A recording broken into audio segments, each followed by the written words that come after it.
Well, good morning, everybody. How are we doing so early this morning? I think everybody's here, so let's start. My name is Bob Wolff, and I'm going to be talking about the new law, the new Medicaid law in the state of New York. As I'm going through the program, if I confuse you or say something you don't understand, please do not hesitate to stop me. Because if I'm not clear, maybe because I don't know what I'm talking about, or maybe I'm just saying it the wrong way. I'm mainly going to be talking about the law, but let me go over one of the first handout I have. I call this skinny on Medicaid, because these numbers are going to become significant as I get more into the new Medicaid law. One is the personal resource level. Anybody applying for Medicaid in 2006, the minimum assets they can have is $4,150. Now, there are exempt assets over that they can keep, but for our purposes, most people are going to spend down to $4,150. If it's a couple, it's $5,400, but for typical Medicaid planning, even though it's a couple and it's both going to nursing home, you're going to use or do the application as a single individual. The next important number is for the spouse in the community. I call it the community spouse. Without question, that individual can keep up to $2,489 out of combined income. It makes no difference whose income it is, whether it's the husband's income or the wife's income.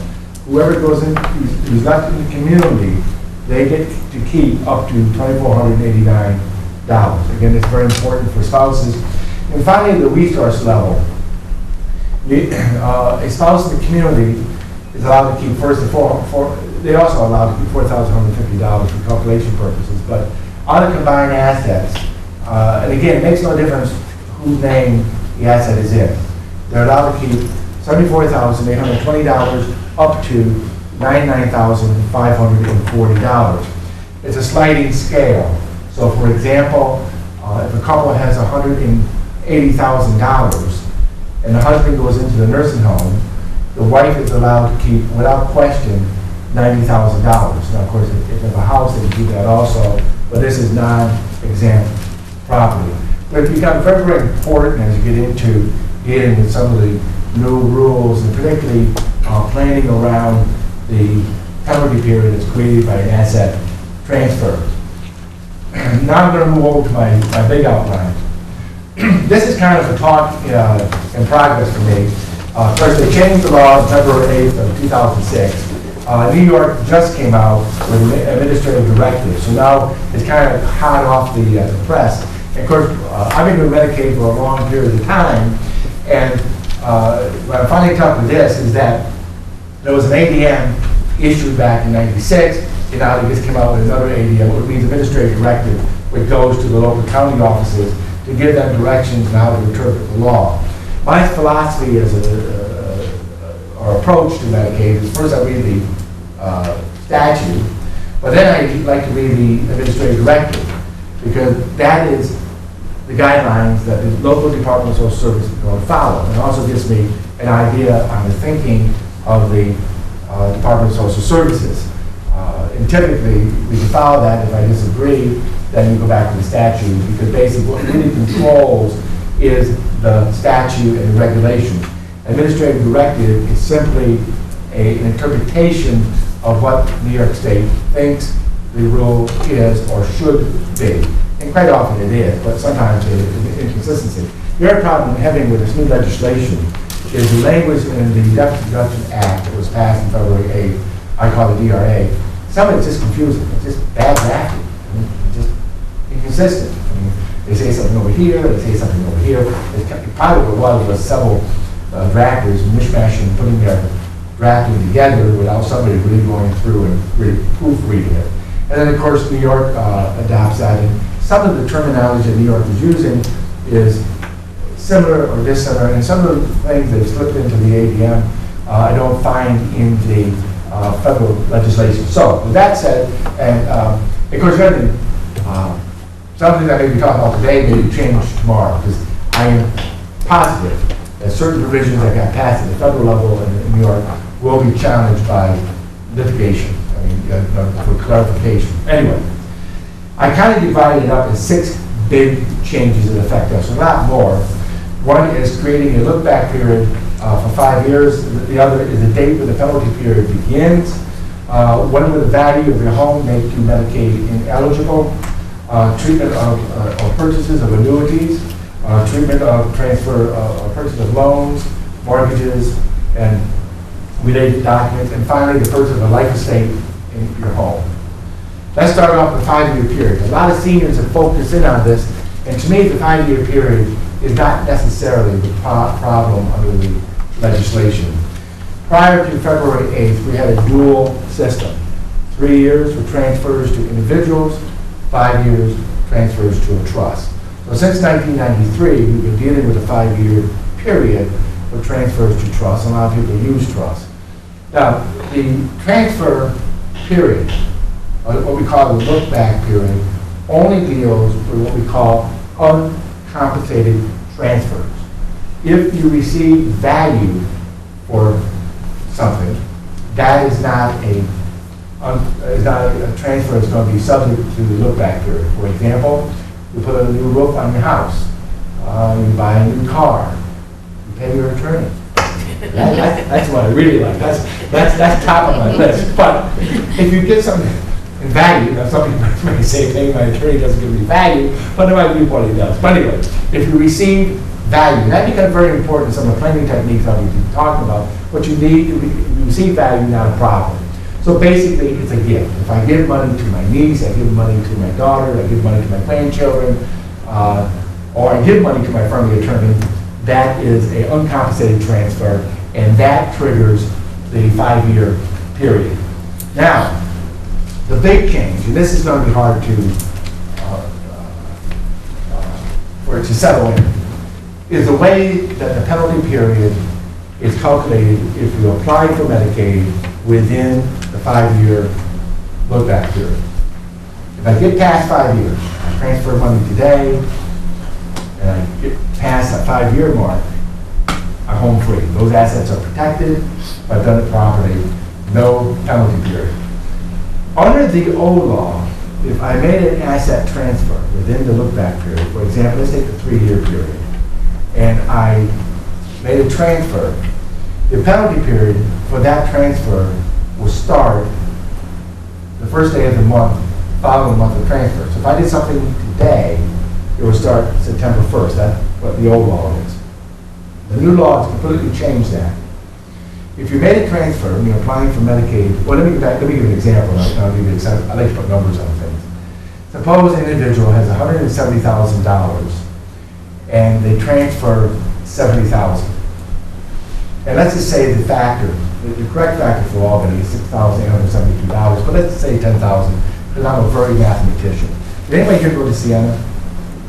I went to Siena and I was going to be a CPA. I really was. I mean, I would be an accountant. I took my first accounting class, but I got into my sophomore year. We had a professor Wagner, what they call a filtration plant.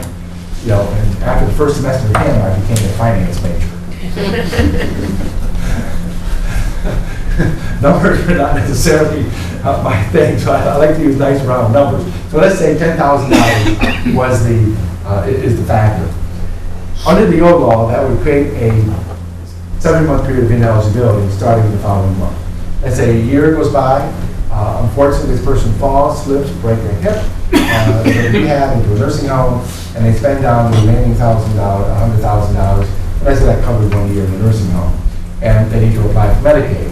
They will be Medicaid eligible, assuming they're otherwise eligible, because that $70,000 penalty period has long expired. After 7 months, and we're 2 years out, we're home free. Now, the new law says the penalty period, that same penalty period, will not start until 3 things happen.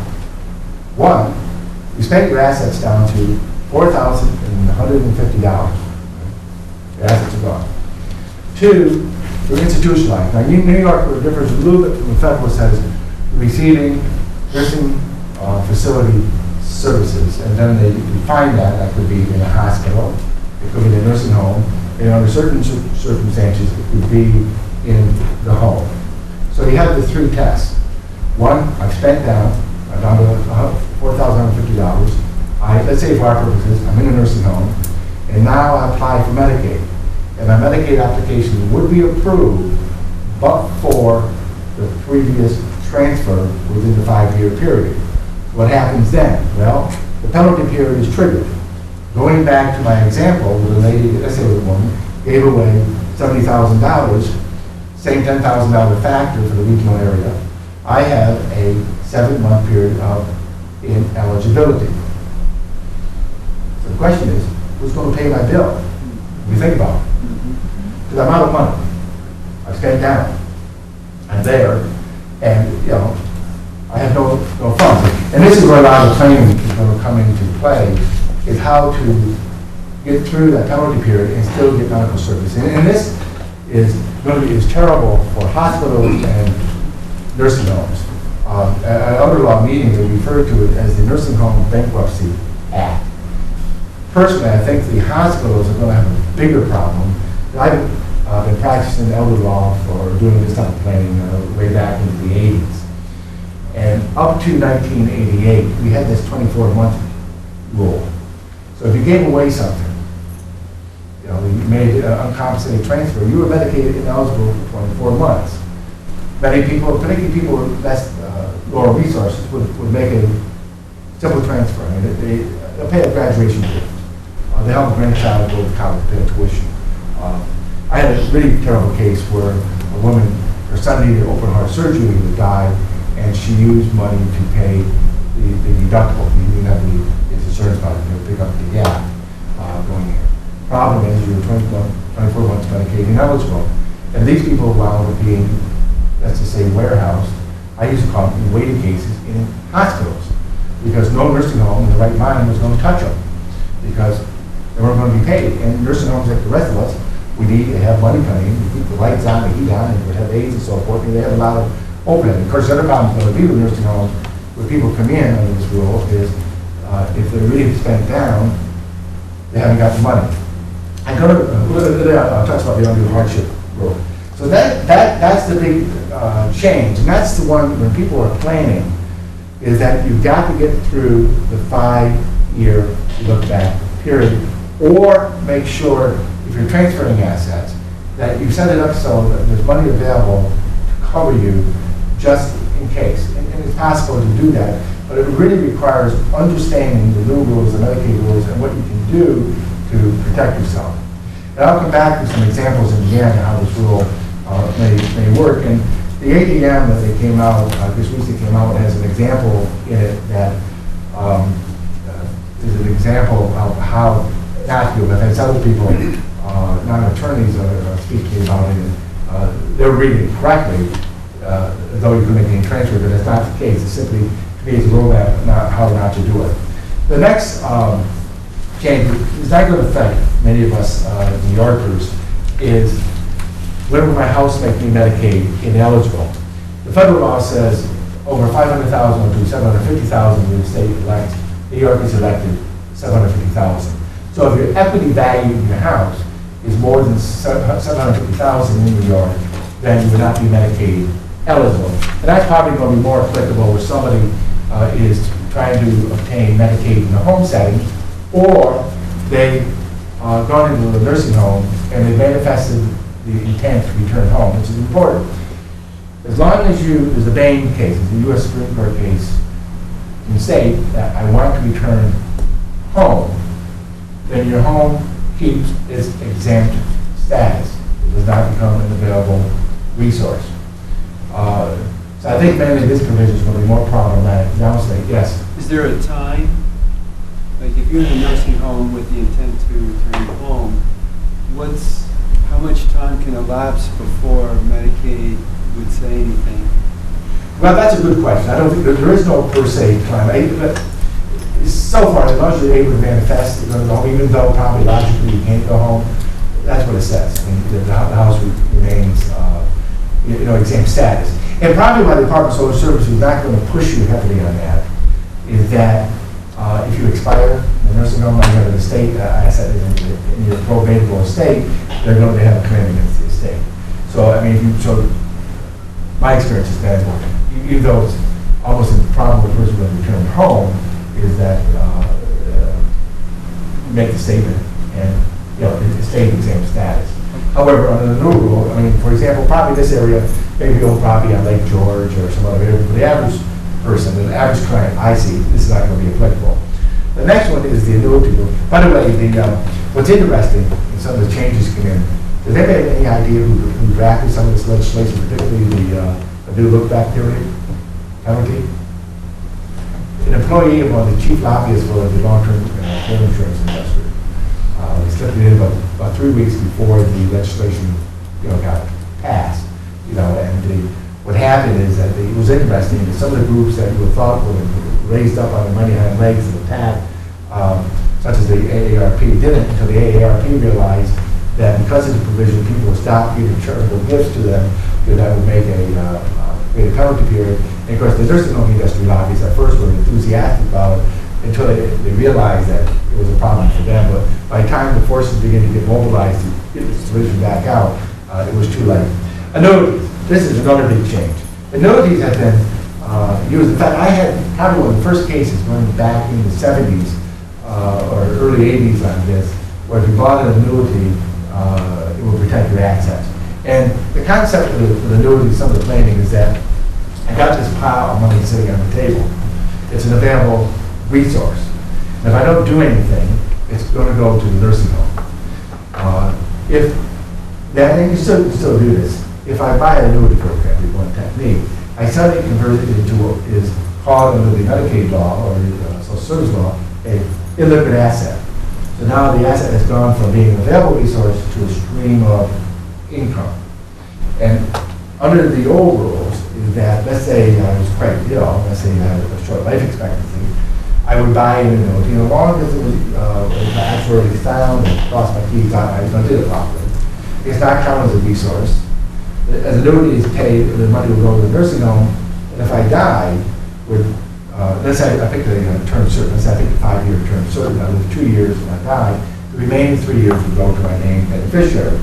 But if DRA in New York is saying, yes, you can still do that, you can still buy an annuity. However, guys, what you got to do now is name us as the primary beneficiary, unless you have a minor, blind, or disabled child. Important exception, but you can still buy the annuity, the applicant. Now, what New York is taking a step further is saying the applicant's spouse, if they buy an annuity, they've got to do the same thing. They've got to name the state as the primary beneficiary. There's a huge debate, and I think this is on a federal level, and this is required. The DRA has conflicting language, and they talk about recertification, et cetera, and disclosure of the annuity, but it depends how you read it. I can read like 3 different ways. Yeah, you got to name the spouse. No, you don't have to name the spouse. And my reading is, I really don't know what they're talking about. But anyway, New York is taking the position that if the spouse buys an annuity, they have to name the state as the primary beneficiary. I think the worst case scenario that prevails is that if the spouse were to predecease the applicant spouse, let me call it the spouse, let me call it the community spouse, the healthy spouse in the community, is that New York would not be able to assert a claim against the annuity because the federal law is really clear. It applies to Medicaid paid upon behalf of the Medicaid applicant. So if a husband goes into the nursing home and is receiving Medicaid and wife buys an annuity in the community, even though she has to name the state as the primary beneficiary, I think that's the worst case scenario, wife dies, they can't come after the annuity for payments made on behalf, Medicaid payments on behalf of the husband. However, notwithstanding the negative change, I think annuities are still going to be used substantially in Medicaid planning when they begin to deal how to have money set aside to get through the penalty period. And I think many of you have family members who have annuities. When they go for recertification, they're going to have to, the statute requires and the regulations will require the spouse make disclosure, and most likely they may be trying to put the state on. The big thing I don't like about this, from a legal standpoint, is that when a person dies, if the county is or the state is the primary beneficiary, is getting, first of all, a bill to determine how much they owe, and preventing the state from trying to pay for the whole amount. if you've dealt very much with insurance companies and the Department of Social Services and so forth, things don't necessarily move fast, and sometimes it's hard to get things done expeditiously.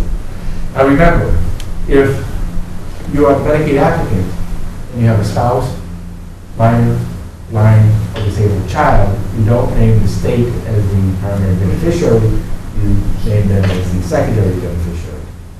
What I find interesting in the ADM that came out with the spouse requirement, they don't seem to necessarily have that exception. So it's going to be kind of interesting how it works out. Another change is promissory notes, mortgages, and loans. In New York, we really did, I've done it a few times, but where the statute was, use a self-canceling installment note. In other words, the parent will lend money to a child or sell something, and the mortgage of the note will be set up that upon the death of the mortgage, this is the note holder, the owner, is that it terminates. It's gone. I mean, it's eliminated. There's no payment due. So it worked well because it was a non-probatable asset and it simply disappeared. But some of the changes in New York, at least I've not done one for a long time, but it was popular throughout the nation. Another thing that was popular, also coming back, I failed to mention annuities, you can no longer have a balloon payment. It's something I accidentally we have a saying, the country hogs get fed and pigs get slaughtered. And sometimes, don't push the envelope too hard. And I just always felt having a balloon payment at the end of an annuity period just was pressing the envelope too far. It was taking it too far, but other people will disagree with it. And so with both annuities and notes, you can no longer have a balloon payment. So now if you're entering into a note arrangement with a family member, you can still do it as long as that note is actually sound and you have level payments and you comply with some other requirements in the statute. Again, why this is going to become probably used more is that it's a way of having a stream of income coming in to cover my penalty period if I've made an asset transfer and I'm applying for Medicaid. Finally, the last piece of good news in the legislation is the purchase of a life estate in a residence. This concept has been around for a while, but there was never any real clarity if it worked. And I have done it a few times prior to the VRA, but always hesitantly because I like precedent. I like to be able to look at something and say, yes, some pioneer, hopefully not me, did this, was challenged by the Department of Social Service, and they prevailed. They made me feel good, because I got something to lean on. What the statute is saying is that if a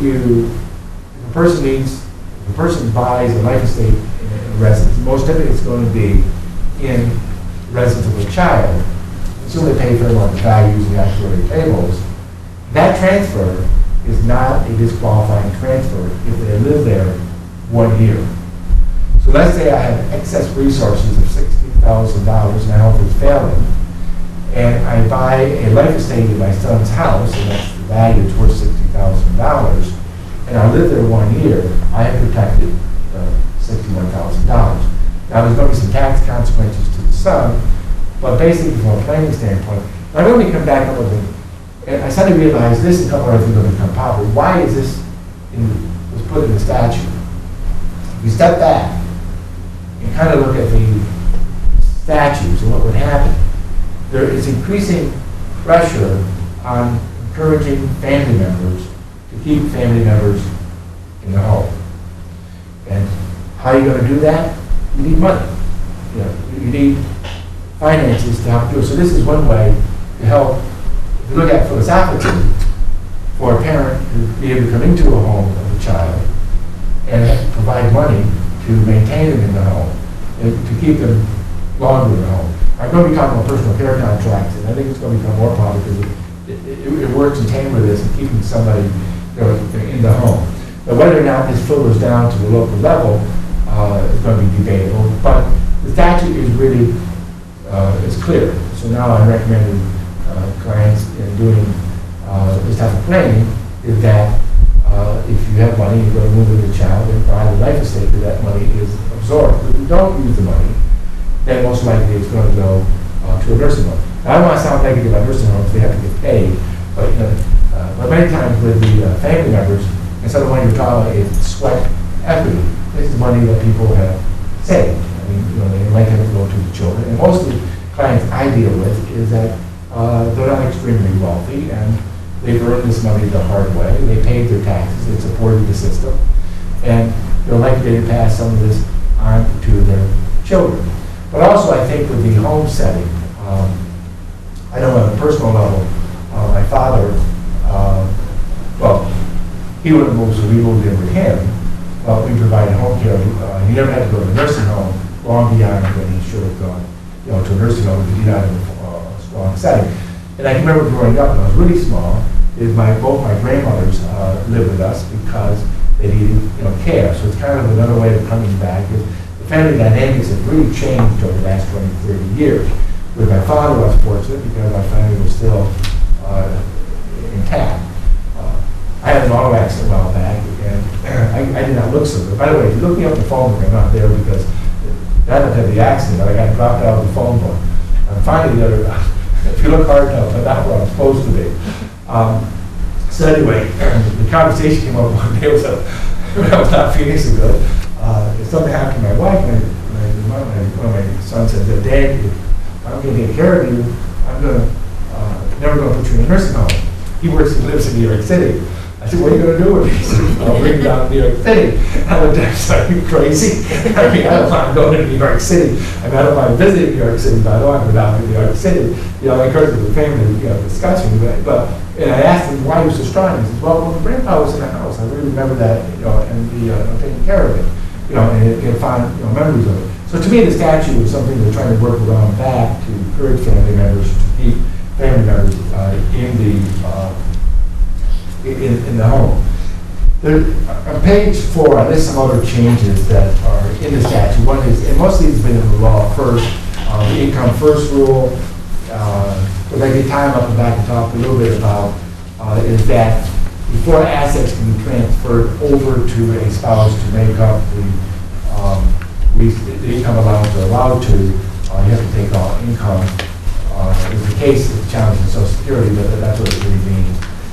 They can no rounding down of the penalty period in some states. It used to be in New York, they would round down. Continuing care communities where deposits will be made. They've increased the long-term care insurance, now they're allowing all 46 states. And along with this, they're coming out, New York is coming out with some really, or have some really interesting new policies. The dollar-to-dollar policy under the partnership program, along with the total asset policy. The hardship waiver. This was was trumpeted a lot in the statute, and I think how some of this legislation got through, or at least a couple of lobbyists had the opportunity to talk with who were against this legislation, is that the proponents of the radical change were saying, well, we're going to do several things. We're going to carve out gifts. In other words, you give away $12,000 for the exclusion. We're not going to treat that as a transfer, so somebody who's just making gifts. To making charitable contributions, we're not going to treat that. And we're going to liberalize the hardship waiver provision. Well, what happened is the gift carve out, and that carve out didn't make it through the legislation, and the hardship waiver, in my opinion, has simply been a couple of words changed, but it's not been expanded. But I think for many cases, this is something that's going to be visited often to get somebody through get the penalty period waived when it is creating undue hardship. Now, list some of the factors that potentially would trigger it. And one of the main one is that the penalty period would deprive the individual of food, clothing, shelter, or the necessities of life. The tough one on that is if you're in a nursing home or hospital, the care is being provided for. So it's going to be a hard argument, making that. But I already know some of my friends are contemplating a case like this because the lobbyists for the changes and so on blew up the hardship waiver as being, well, it's not going to be a problem because you have this undue hardship waiver. We're really going after those situations where big changes are made, big transfers have been made. But I think that you're going to see more action. There's something to people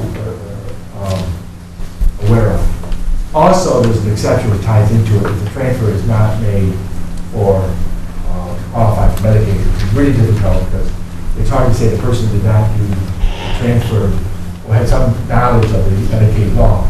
I've only actually made this challenge twice in my career. And both times I was successful. But most times I didn't feel it was worth taking into a fair hearing. One case which had extreme circumstances. The lady, husband had died, the estate had been probated, and about a year after he died, she was visiting her doctor with her son, and they tell her she has cancer.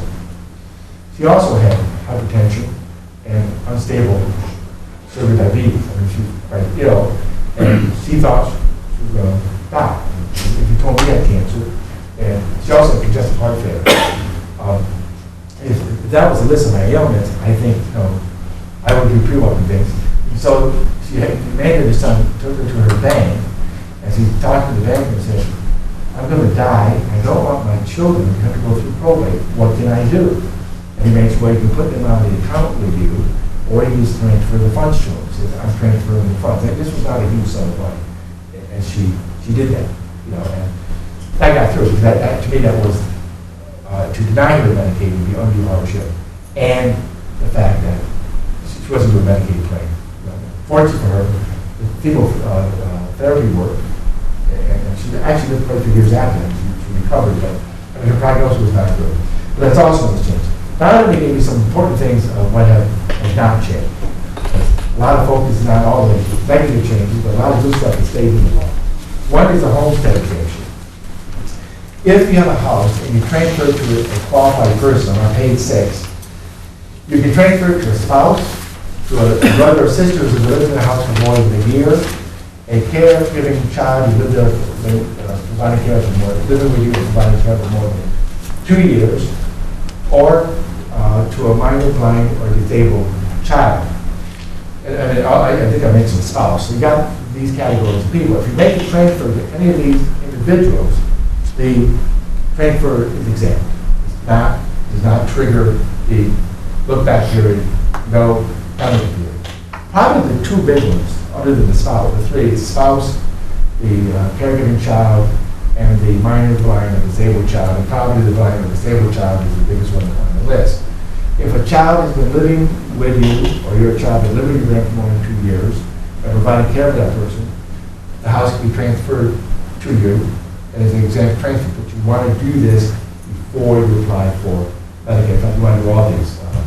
I don't want to get to the lead area, but the exceptions are where in between.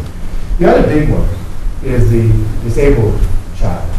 Many individuals have a functionally disabled child who's been living with them most of their life. Typically, what I run into, they're in their 40s, typically around mid-40s. Suddenly, the parent becomes ill. The parent can transfer the house to them, or they can transfer them into a trust for their benefit, referred to as a sole benefit trust. It's also an exception with other non-residential home property. If I have a disabled child and I have to go to the nursing home next week, what I say tomorrow, I can do it. I set up a sole benefit trust today, it's properly drafted, and I deed my account and my property into that trust today. That's it. I mean, otherwise, I'm Medicaid eligible. I can apply for Medicaid tomorrow for nursing home care and have my Medicaid approved. Very important for disabled children because often what they need is that money allows them to stay in the community. Whereas if his parent spends down for nursing home care or due to other siblings, the money may not be available for them. Coming back to non-residential real estate is simply assets.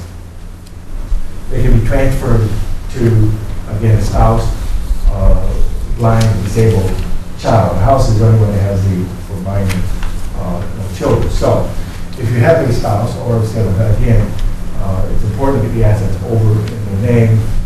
The next is the home care exception. We have two basically home care programs in New York. I call one the skilled care and the other the custodial care.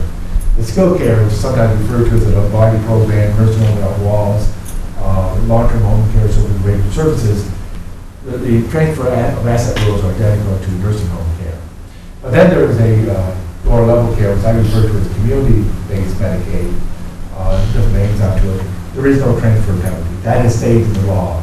So if I need basic services in the home, I can still transfer my assets and qualify for home care services. However, if I go to a nursing home, I'm still within the 5-year period, then I'm going to trigger the nursing home care rule. That's still in the law. Again, transfer for value. If you receive value for an asset, that's not a disqualifying transfer. Trusts are still alive and well. I was told yesterday by somebody, you no longer do trusts. And I said, where's that in the statute? You didn't touch trust. In fact, I think trusts will become more used after the DRA than they were before, for the simple reason a trust allows me the opportunity to put property in a pot that I can retain some degree of control over. If you want to avoid me having to take X lax, come into my house, look me in the eye, you have a fair sized estate, be fairly healthy, and say to me, I'm giving all my property to my children, will you help me to do that? But I fear, first of all, we want to take care of, number one, uno, and number two, I really worry about the 3 Ds, death, divorce, disaster. So let's say you trust your son, little Johnny, it's 100%, and little Johnny is 100%. In fact, in my opinion, probably at least 90% of the children want to do what's best for the parents. There are very few children, at least I hardly ever run into greedy children. You know, I hear a lot of cases, I'm not talking about people, but I just don't run into most of the children. Sometimes are reluctant to accept assets from the parent while they're still alive. The homes are developed. But let's say little Johnny, 100%, and you feel comfortable giving little Johnny all the money. Well, what happens if little Johnny drops dead and his estate goes to your daughter-in-law, who you may or may not love? And some you don't. Now, that may be hard for thought. Or, let's say they get divorced. Yeah. That money is separate property. I'm not a divorce attorney, but it's kind of mixed in. I've seen property go, children gone. Or, well, Johnny gets sued. Some creditor knocks on the door and says, hey, have a big account over there. I want it. And little Johnny says, no, that's my mom's. That's my mom's. You know, and you're going to say, your name's on it, dude. You know. So, you have to think about the 3 Ds. Trust allows you to set money aside that is held in the trust. You know, so the 3 Ds aren't going to affect it. If little Johnny's a trustee, and every disaster in the world happens to him, it's not going to affect the integrity of the trust. But the other benefit is, of course, for Medicaid purposes, the trust has to be irrevocable and income only. But you can retain the power to change the trustees and you can retain the power to change beneficiaries. And the U.S. has this interesting rule, as long as you leave certain terms out, and when you're drafting the trust, it will make it easier. Even though the trust is irrevocable, if everybody agrees, the creator, trustees, and beneficiary, you can modify, amend, terminate, you can almost do anything you want with the trust. So, and also within the PowerPoint, we have the opportunity to maybe point the money out. So the trust becomes currently this money holding property for you, and in any event you need money, you can go into the trust and get it out. But meanwhile, the clock is ticking. So I think you're going to see trusts used a lot more. It's another fascinating statistic. Now, several years ago, I was at a meeting, this is about 4 years ago, with attorneys and people from the New York State Department of Social Service. I guess maybe go back, time flashed, probably about 6 years ago. One of the attorneys was ragging on how people were putting money into trust and qualifying for Medicaid. And I asked the other question, what's your statistics? I mean, how many Medicaid applications are you getting? I didn't even know. So one of the other attorneys like Catherine, I said, well, let's ask these guys. You guys are all doing trust. What's your statistics? At that point, and I've been doing trust for a long time, only never done 2 applications. And I've done one since then. I find that people, I find what children do, if the money's in the trust and the assets are protected, and the amount of data is being taken care of and they're very ill, they'll wait out. If they don't want to apply for Medicaid, they prefer to pay for the private room until they know that they're going to be there for a long period of time. The trust is still alive and viable. Another big one is the spousal refusal. New York had talked about repealing this, and a lot of people think they have to repeal because it came very close to being repealed. A spousal refusal is extremely important for the community spouse. In my planning, the primary person I think that needs to be protected is the spouse. I do not get I'm not going to be as aggressive on protecting the kids as I am as protecting a spouse's right to maintain their lifestyle in the community. What happens when a spouse, husband or wife goes into a nursing home, quite often the spouse in the community cost of living does not necessarily drop, but it goes up. And another problem you really got to look at is the income and asset issue. Spouses, without question, are allowed to keep $2,489. The question you have to look at, if, let's say it's the husband, he has pension income, he goes in a nursing home, and it expires, what happens to that pension income? Gone. And now you're down choosing between the 2 Social Security's income. Suddenly the spouse has had a tremendous drop in income. And if they've not been aggressive in putting the assets, and those assets been spent down, now they go down on assets and they're down on income. And quite often she's going to go to some lawyer's office, like myself, and says, do you do real estate? Can you help me sell my house? The answer is yes. Why are you selling? Because I don't have enough money to live in my house anymore. I can't pay taxes, fuel, and so forth because we spent down in a nursing home. The spousal refusal allows the spouse to keep what we call excess resources. So, let's say I have a spouse, we have $180,000. Without question, that spouse is going to be allowed to keep $90,000. And now we move the other 90 over to the spouse and we apply for Medicaid. If the spouse exercises his or her spousal refusal, that excess $90,000 is not going to be counted as a resource for purposes of the Medicaid application of the applicant spouse. Now, it opens the door up to the Department of Social Service maybe to seek a contribution action and perhaps try to bring an action against the estate, but the spouse has the money. And for many spouses, this is extremely important because they're at an age where they can't go out and they can't earn the money. So the spousal refusal is extremely important, particularly when you look at the income. Because I find so many spouses, they think they can be comfortable on the $2,489, which they probably are. That $2,489 may not stay there. It may disappear down the road because when the spouse dies, his or her income goes with them. So the spousal refusal is extremely important. Let me move on. Any questions at this point? I'd like this more clear as mud. Great. Either I'm really, really good, or I've really gotten confused enough and can't ask a lot of people questions. How does spousal refusal coordinate with transferring the asset to a spouse? Fantastic question. I mean, why would you do that if you just can refuse? I'm glad I paid you $1 to ask me that. Okay, it's important to understand the Medicaid laws. Transfers between spouses is totally exempt. So what you do with Medicaid planning, let's say I'm going to a nursing home and I have assets, I give them to my wife before we apply for Medicaid. And let's keep $180,000 example. She's got now the $180,000. She does a spousal refusal. She keeps all the assets.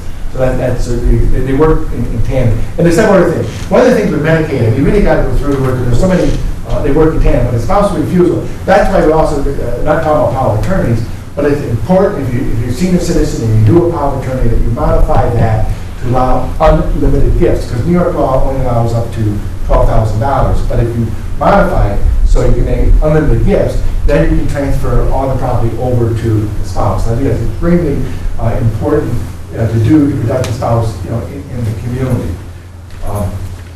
So let me down to what if plan. And this gets interesting, and I'm probably going to go off the ranch and farm a little bit on this one. What I want to focus first of all is the situation. We've made assets, we've transferred assets, and we're within the 5-year period, and now we've got to apply for Medicaid. And we're going into the nursing home. One question, if somebody decides to transfer, their assets, whether they set up a trust or they do it, otherwise, even if they're not needing the Medicaid at that moment, is it advisable for them to apply for Medicaid to trigger? Yes. So that, but you got to meet the three-prong test. let's say they do. Yes, absolutely. And so they apply, they trigger, so that the time. Starts the clock. It starts the clock. Yeah. That's what I'm getting at. That's going to be key planning, but that's going to be like walking on a teeter-totter. I mean, because you got to get all your little ducks in order, because you got to be broke, you got to be institutionalized, and you got to be otherwise Medicaid eligible, and that starts the clock going. And I'm going to give a couple of examples with that, because this is what I'm talking about, this situation. Because you're going to have to do basically 2 Medicaid applications. You're going to have to watch out for recertification. And I'll get to an example, because when I first read it a couple of times, I feel like I'm back in college, like studying for the exam, because first I read the new one, I said, oh man, this doesn't make sense to me. So then I finally went back and looked at the 96 one, and I read that, and I said, back there. But it reminds me, many years ago, I had a client, we had a dispute with 2 government agencies over some land that was subject to some conservation issues. Literally, there's 2 departments, one had half the regulation, and one had the other half. And when I finally got the 2 and I put it together, we came to the conclusion that so forth. So anyway, we're in the 5-year period. We've done actually what you've done. You've applied for Medicaid, and now you have a penalty period. How do you get around? Well, one is you can always transfer assets back to reduce the penalty rate. But this is going to require, you got to be careful walking through minefield on this one. What I like to do myself when I'm thinking about something, I make little notes on the clipper, and then I write things down,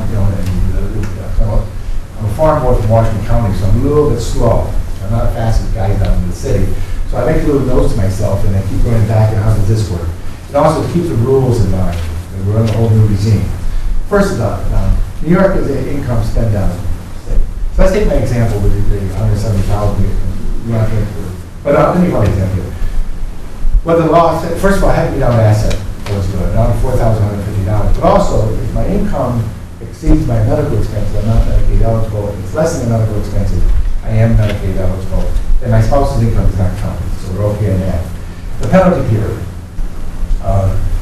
What's interesting in the reg is once the penalty period has been established for an otherwise eligible person, it continues to run regardless of the individual receiving nursing facility services, or if they remain eligible, which means the penalty period on a given asset transfer is going to continue to run whether or not you are receiving, I like to use skills services, and whether or not you continue to be Medicaid eligible, which means some assets may come back.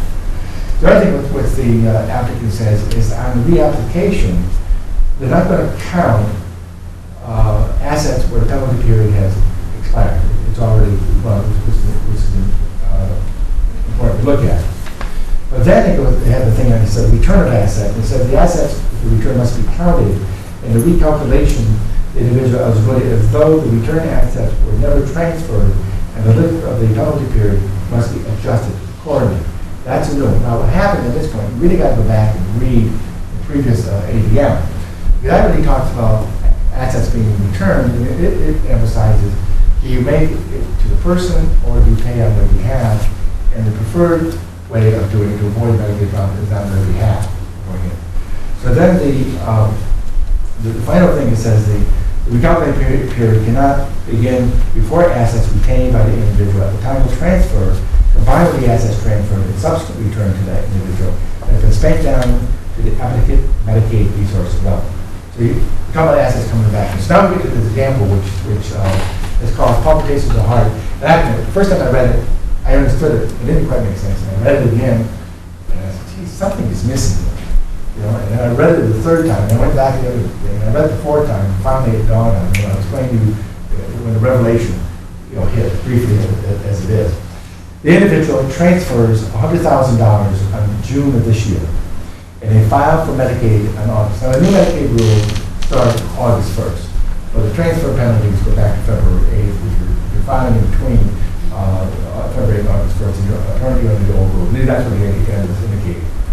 They file on August 1st. The person is otherwise eligible in August, so your example. So you're otherwise eligible. So that means you're down to $4,150, and you're institutionalized, and you're otherwise eligible. This transfer triggers a 14.51 period. There are 7 regions in the state of New York, and each one has a regional rate factor. Here, $6,872, and here's a different one state. They're using an arbitrary number of $7,000 to do the calculation, so it's not, which is good, because it's not in a particular state. Then they calculate the penalty period, and it begins August 1st, and it runs through September 2007, with a partial penalty period in October of 2007. So we're 14 months out. Nothing shaken there. However, then what the individual does, 7 months later, $50,000 of the transfer asset is returned to the recipient. In calculating the reduction of the penalty period, eligibility is redetermined for August 2006, counting the $50,000. So the money has come back. And this is where then it goes on, in next report. The individual does not have medical bills to offset the amount of excess resources until March of 2007. And then they calculate a new penalty period, which is 7.2 months, which ends on the month of October 2007. So they're no different. They're no different. I mean, you still got the same penalty. The return 50,000 was still Medicaid ineligible until October 7th. Now, I've had some who told me you can't do transfer based on this example. There's something missing there. Let me go. Maybe you can guess what it is. We're down to $4,150. We're institutionalized. We triggered the penalty period. But we have no medical bills. So who's paying it? There's another $50,000 out there. This example is an example of how not to do it. And that's why I paid you a little bit. When you want to do it, it's a stream coming in, because here we're taking a lump sum back, you know, and now it's being added to the, it's reducing it, but it's being added to the available resources, but you need medical bills. So you need to be tying into paying for medical care, or just letting the clock run. It's one of those situations where you really got to do the math, and you got to play around with it. And actually, once I began to understand this, I like it because it gives me a common denominator, because it confirms to me that when I apply, I start the penalty period, I can return assets, but I've got to be careful on returning assets. So, how are we going to get the assets back? Well, on my page 7, first of all, I talk about return of them. We need to look at commercial annuities, private annuities, and mainly promissory notes. And let me just throw in also the buzzword starting to become the Medicaid grant. Medicaid, it's a grantor retained annuity trust, we call it GRAT. What I need to do, and you got to get back to your thing, is I need to create a stream of income and you spend down. The 96 ADM says if I pay on behalf of somebody, I'm reducing the penalty period. So what I have to avoid is first, and of course, the stream of income, if I start paying, it depends how I do it. Maybe treat it as income. So I got to keep that income coming back under the what they're paying. I said in a nursing home, so I have a nursing home. So I'm paying. Once I get over that, then I'm back to this example coming in. Or a child is going to pay on my behalf, a third party. Now, from that standpoint, there might be some tax planning here we're going to transfer, because if you can claim your parent as independent, so once you're above 7.5% of the adjusted gross income, you could write off the nursing home bill. So there's some tax benefit looking at that standpoint. But let's not confuse with tax. This is the main thing, is that you need to set it up so the money is coming back. So probably what's going to happen, rather than a outright asset transfer, following this example, you're going to do periodic payments. That's why a commercial annuity maybe that's guaranteed. When it comes back to the choice of the thermodynamics of the 3Ds, and how much you trust the kids, or don't trust the kids, or other factors of something happening. A commercial annuity is you go to the insurance company, you give them the check, and they give you the immediate annuity and guarantee they're going to pay that money back. That's going to be to make sure you calculate it, because once you lock that in, you want to be under, make sure you never do it, not be credit. Just under what the expenses are going to be. It's going to require a discussion with the nursing home, but somebody should be thinking of, the tail. Now, there's a big debate going on with among some of my peers, is that should the payment be equal to Medicaid reimbursement rate for the nursing home? It should not exceed the private pay rate. The consensus, at least at this point, probably should something maybe in between. If you're really conservative, I would use the Medicaid reimbursement rate and work out some type of deal that was nursing home. Now, what's getting a lot of buzz is the Medicaid RAP. Again, the trust allows you to put it in a protective capsule so that the money is there to pay back. So I think the two big, besides the private, I don't think we're going to use any private annuities. We're going to use commercial annuities. I think notes are also going to be often used here because with a note, you do not name the state as the primary beneficiary. You simply payable back to the person. It gives you a little bit more flexibility. So you're going to have several ways of approaching this. Caregiver agreements. This ties into keeping the person in the home. If you remember, when I started off, the transfer of asset look-back period is not applicable to to transactions where you receive value. The law presumes that children, family members, provide services back to the state, and most do. And most don't really want to charge. Now, I use personal care agreements, some, but not others. Today, it's a little different story. Again, it's a stream of income. If you have this money on the table, you pay it to the child, and they provide services to you. That is a qualifying transfer. You're not going to create a penalty, period. If you start looking at what children do for their parents, they take them to doctors, they help them with checkbooks, they help them with finances, return. And you start putting a price on this, and it gets pretty pricey if you go out and hire somebody. For example, let's say you went to a companion service. You're probably going to pay anywhere from $15 to $20 an hour. If you go to a bookkeeper to help keep the books straight, it's $40 probably to $100 an hour. That's how you're talking. This really adds up. What's happening to the children, what they're facing now, is that if they don't take the money, and most are reluctant to take the money, highly likely it's going to go to the nursing home. So they have, in addition to letting this money go to the nursing home, they've subsidized the nursing home. And many times, children are taking time off from work, they're taking a sabbatical, they're using up, their time. So when you step back, the other thing why I like it is when you take the person of the life estate in the home, and you put this together, a person is going to stay in the home a lot longer than they otherwise will. For one reason, going back, when somebody says they're going to do all the money to the kids, the freakiest scares me half to death because something happens. There's no money there. They almost have to go to the nursing home where there's money they can stay in the home longer because we all want to age in place, self-included, also my family, have a doubt in it.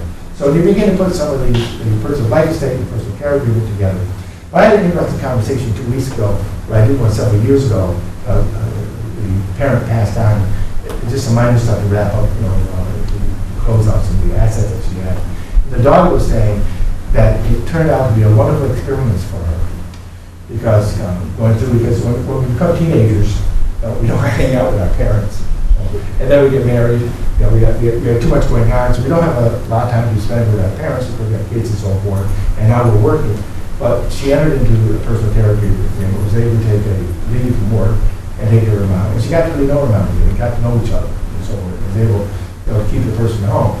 I didn't use a personal care agreement in my own family, but we kept my father, and then the latter year, when he got really ill, are still fond memories for her because I actually got time to sit down and spend time with him, going home and talk again, because growing up, again, as a typical teenager, going to college and so forth, we were taught, but we never really, let's say, rebonded.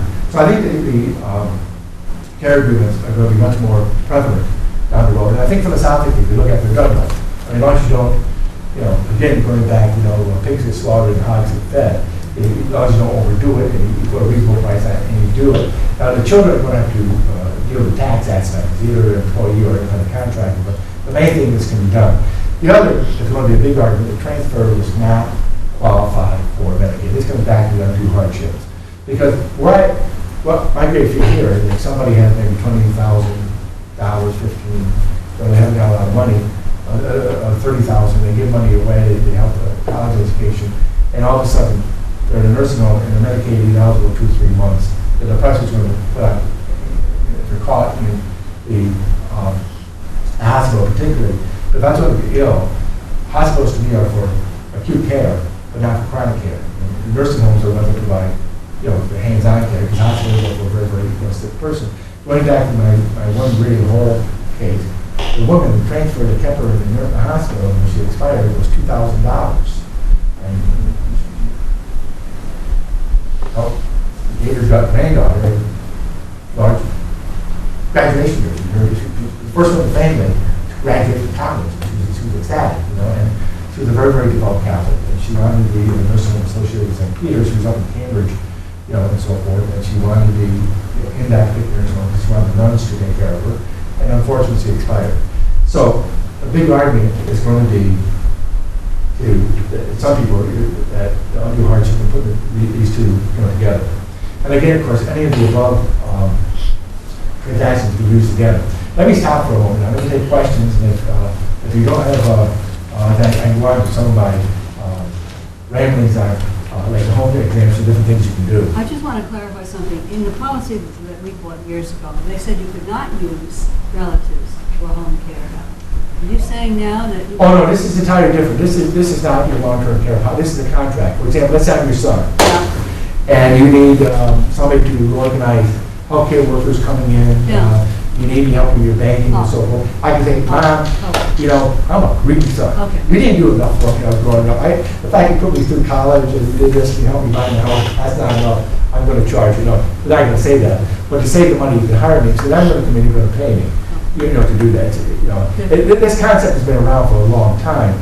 There ain't trouble if a third party provides services. That's not mean to be gratuitous, but if a child does, and so what happens, they protect the money.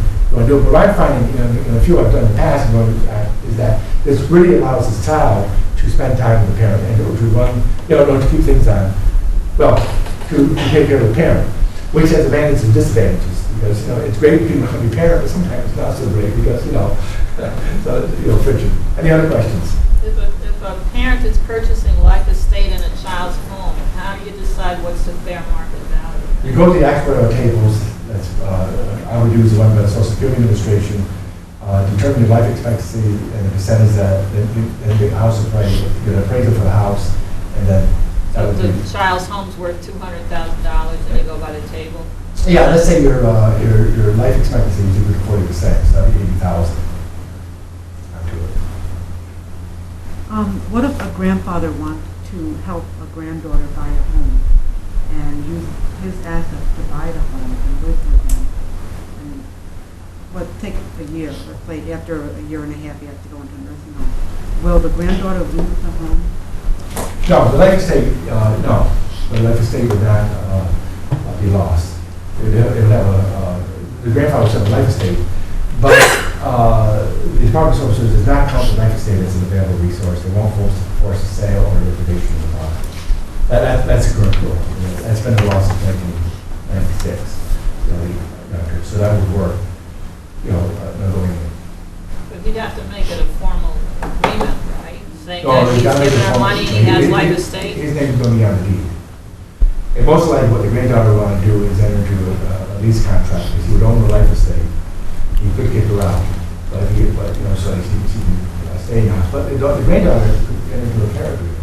I mean, there are many ways of doing this. It allows the money to come over, but after 1 year, he could move out and move with another granddaughter, or he could move with you. and buy a life estate, move it with me, we're not moving with me, but I mean, buy another life estate, once a year it expires. Now, it needs to be, there's some little things that need to be done when you're doing that, I mean, to make it work, but the concept of the law is that once he's there over a year, it's protected. And I suppose, which I've been thinking a lot about, instead of maybe a partial, a joint interest, yeah, but right now I'm using the terminology of a full, life estate. Any other questions? One quick question. Is it more I got a beneficial? special 3 for a dime. Is it more beneficial to put a joint account, for example, a bank account, a spouse or a child? Well, with a spouse, I mean, there's going to go to, you really have to look at your dynamics. In this type of planning, if your spouse happens to be ill and they go into a nursing home, that will probably not be desirable to do because if you die first, all the money goes to the spouse. If you put it on with a child, it doesn't do anything for Medicaid purposes. A number of years ago, if you did that, you start the penalty period going, and eventually half the account will be protected. No longer. They look at who puts the money into the account. So you really need to know why you're doing it. For example, to avoid probate would work very well. Well, Medicaid claim, you might want to step back and look at it. But if you have spouses or dealing with a spouse, you really got to look at the life insurance policies, IRAs, 401ks, annuities, all these other assets to make sure that if the healthy person dies first, the property is not going to the ill person if you're doing planning to protect those assets because you just defeated your plan in that regard. The thing recognizing assets get passed 2 ways, by probate, by contract, or right of survivorship. A joint account is right of survivorship. If I have an insurance contract or an annuity or an IRA, that's by contract. You need to go through, and look at the documents. In my tax letters and stuff, a service I subscribe to, every 6-7 months, there's always a case on where somebody got divorced, they changed the will, but they forgot to change the 401k, and they die, and the ex-wife gets the property. Everybody's it's challenging, but they lose because it's outside of probate estate. So actually, it takes really kind of a holistic approach. You got to read Medicaid rules. I mean, once you need to figure out what you want to do, then you need to look at things that should be done in tandem, to that. And I think if I was, for example, your example with a granddaughter, I would probably enter some type of agreement guaranteeing my right to stay in the house. I wouldn't want grandpa becoming dementia and throwing me out because the person has a legal right, to stay in the house. On that subject, let me talk a little bit. I had some rambling thoughts about, life estates. What one can do. One is, must the 1 year be consecutive? Do I have to live there absolutely the whole year? And New York is kind of taking a position that I leave, I have to start over again. I think as long as I keep that as my residence, I mean, let's say I go to Florida for I'm not taking a residence in Florida, I'm visiting, I think that will keep it. It's something to look at to make sure that you get through the year period. Another question, your grandfather buys the house and it needs improvement. I own the life estate. Can I make improvements on the house? Well, the law says I own it. I have to pay taxes, insurance, etc.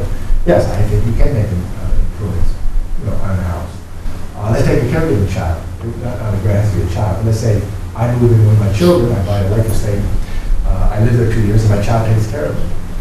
After the 2-year period, can I convey my life estate to my child to protect it? I mean, the answer is yes. I can also get through the period. Let's say I move to the house again. Let's say I enter into a caregiving arrangement with my child or grandchild who is taking care of me. Can I do that? The answer is yes. It's kind of like moving into an assisted living facility. I can pay. I can that type of agreement. I think it's perfectly valid. I think the main thing, again, as long as the emphasis on it is going to keep you in the community longer and out of the nursing home. Although, if I can Medicaid, I may have to hassle a little bit of the functional service, but ultimately, if I do it, I'm going to prevail because if you step back and look at the theory behind a lot of this, it's going to keep me in the community, keep me off Medicaid, and keep me off the tax rolls. And as long as it's done, properly. As long as people don't really get carried away. Of course, the other one I mentioned, the statute, I can move in with one child, spend a year, 12 months, move out, buy another child, and then I can go through the whole family. Because I'm very often welcome one, move over to another.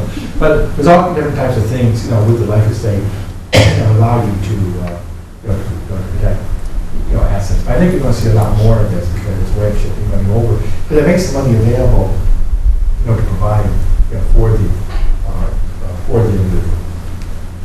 But let me kind of, I think on the question, I pretty much have covered my, trying to back in. I wish I was talking to you about 2 weeks from now because there might be some changes because I feel like, again, I'm back in college, I keep reading and rereading the ADMs and going back and reading the legislation and the previous one to get the affirmative grip on it. May I ask a question? I got a special for you. Do you think there's going to be a challenge to the look-back period for the people who bought this long-term partnership way back in the early 90s? No. The partnership policies, no. My understanding is that they're still valid. I know, but I mean, that was a 3-year look-back period, not a 5-year. No, but they're still good. They're still good as a 3-year. Okay. I've not seen anything that would take you away from it. The partnership policy that I read, the Unified Long-Term Care Policy, is one that's offered in New York. It's really going through a lot of modification right now. Is what you have is a total asset. And let's say when there's a 3-year nursing home care policy, the nursing home, once you've exhausted the benefit, you can apply for Medicaid. It's called extended Medicaid benefit, but you're Medicaid out, so you have to apply. It doesn't protect your income, it protects your assets. Well, they're coming out now, actually out with, what they call dollar for dollar, where you can insure a lesser portion. Like, for example, you'd like to protect $100,000, and once I've used $100,000 benefits in my policy, those assets are protected. There's other modifications coming out with the long-term care policy. Of course, the new policies are a little. So I think they're still offering the 3, but they also have 4 policies. But they will respect the one that you bought. The other thing coming back, if you make transfer somebody prior to February 8th, you are under the 4-year rule. Secondly, even though we're under the 5-year rule, financial statements only have to be given currently going back 3 years.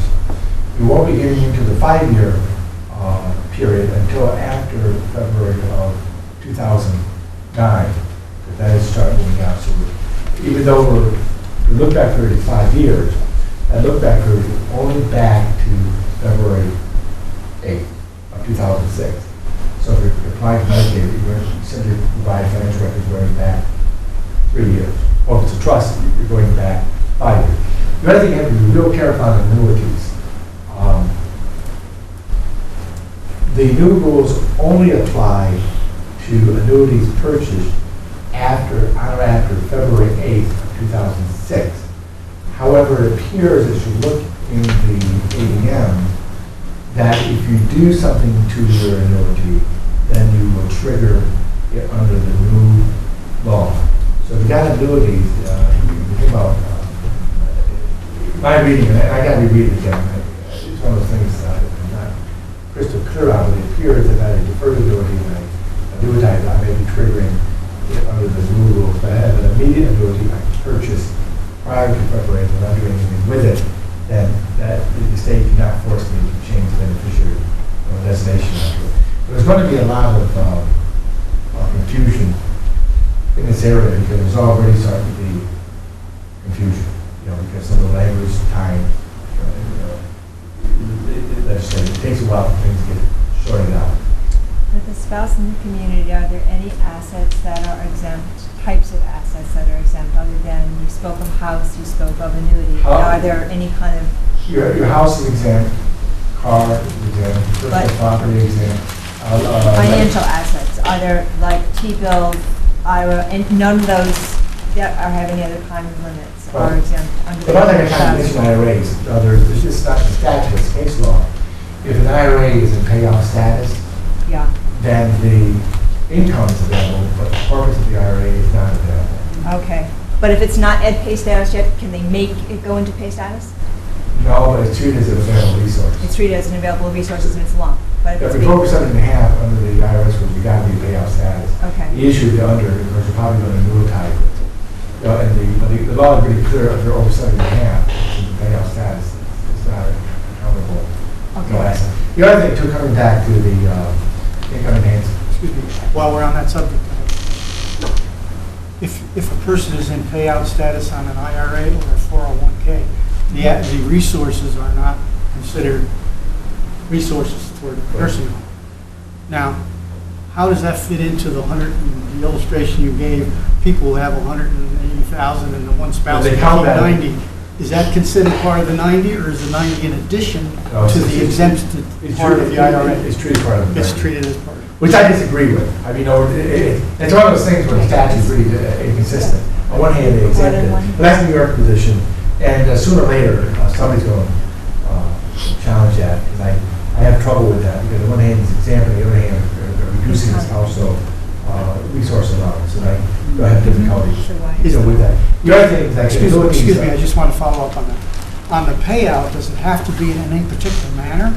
A person is receiving the minimum required, does it have to be in a monthly kind of thing, or has it be a once a year kind of receipt? Well, the payout... Talk about the IRA now. Could be either what you normally do. As long as it's periodic? It's really the table that you're using. The IRS has a table which does not require as much as a rapid distribution as the Department of Social Service review. But can you take that, say, once a year versus once a month? Right, you can take it anyway. And it doesn't affect the fact that it's... The issue is not going to be that. The issue is going to be what table you're using.